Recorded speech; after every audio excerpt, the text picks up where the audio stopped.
हाँ जी, ये हिस्ट्री लिखी हुई है इसकी, ठीक है। ये आपको मैं दिखाता हूँ जूम करके।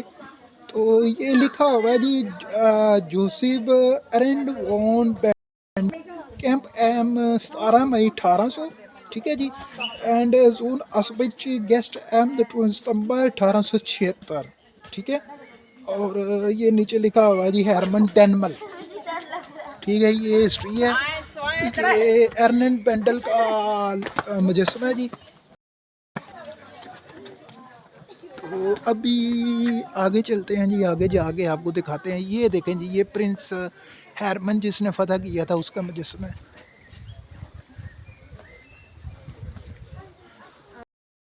इसके ऊपर जाएंगे, ऊपर का विज़िट करवाएंगे आपको, ठीक है जी।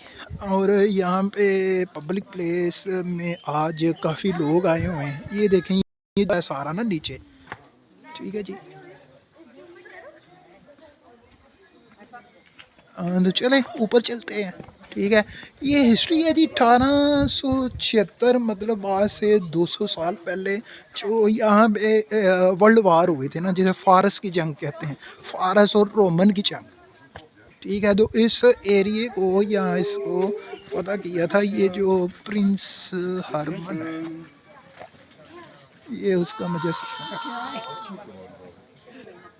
है।